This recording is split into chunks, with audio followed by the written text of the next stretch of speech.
Well, welcome to our thought for the day for Thursday, the 27th of August. My name is Graham Hoslett. If you're watching on Facebook or YouTube, please don't be afraid that something's gone wrong with your computer.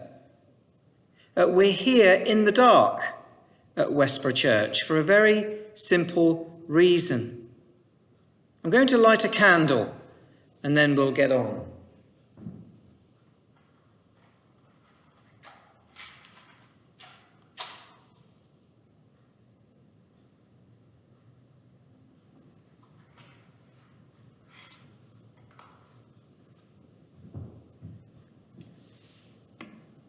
Today we're thinking about Psalm 134, one of the shortest psalms in the book. Maybe it's so short because the psalmist has already had a busy day praising the Lord. It's addressed to those doing the night shift in the temple. Praise the Lord, all you servants of the Lord who minister by night in the house of the Lord. Lift up your hands in the sanctuary and praise the Lord.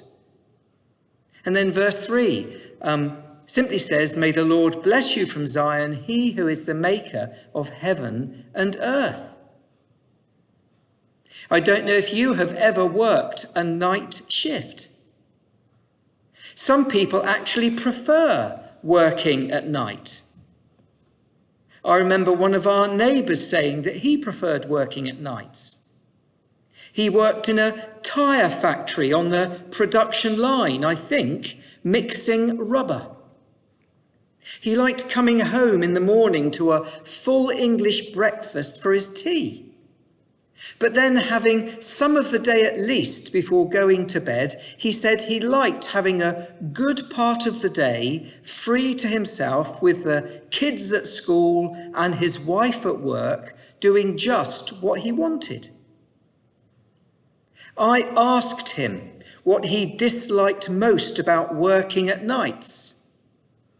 He said that what he disliked most was that his shift pattern seemed to always mean he was on the night shift at the end of October, but the day shift at the end of March. He said that was a nightmare. I asked him why working the night shift at the end of October rather than the end of March made such a difference. Well, he looked at me like I was a bit thick. And he said it meant the weekend, when the clocks changed in October, he was always at work. So he had to do an extra hour's work in October with no extra pay. But when the clocks went forward at the end of March, being on the day shift, it meant in March, when he would have worked an hour less for the same pay, he instead had an hour's less sleep to get ready for his next day at work. But in general, he said, he liked working at nights.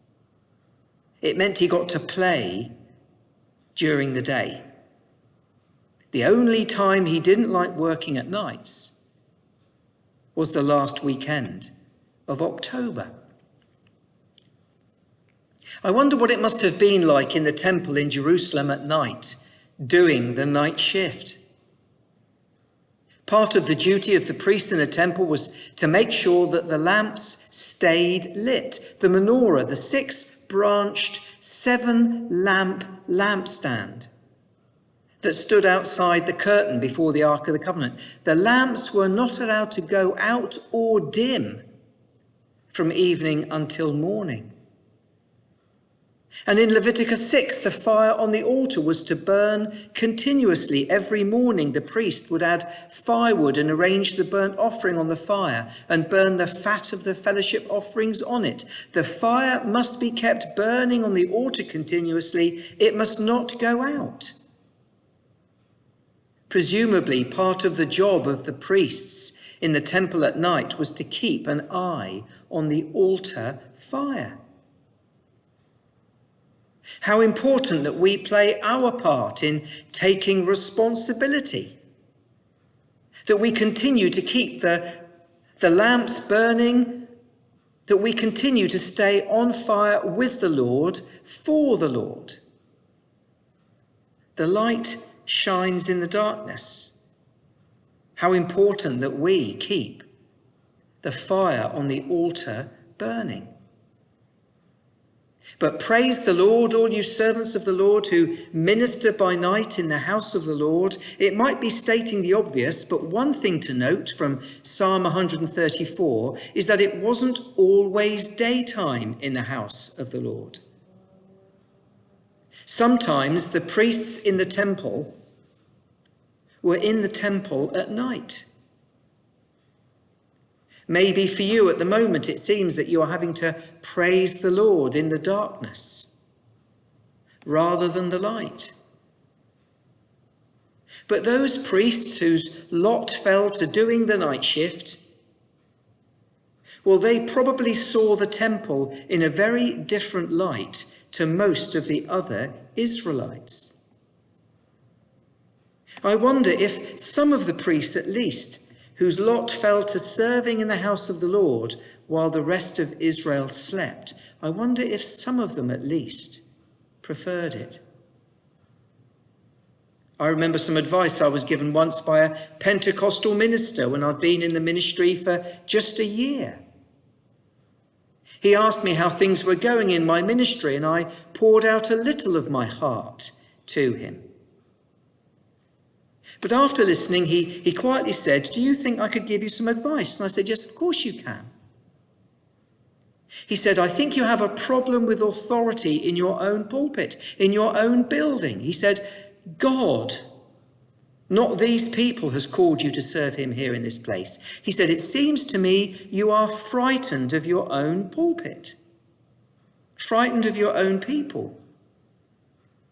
He said, "For the next few weeks, every Saturday night before you preach on Sunday morning," he said, "come in here at midnight, turn out all the lights, and spend at least half an hour in your building alone at night." He said, "If you can face your building in the darkness, you can surely face your people in the light." So I did.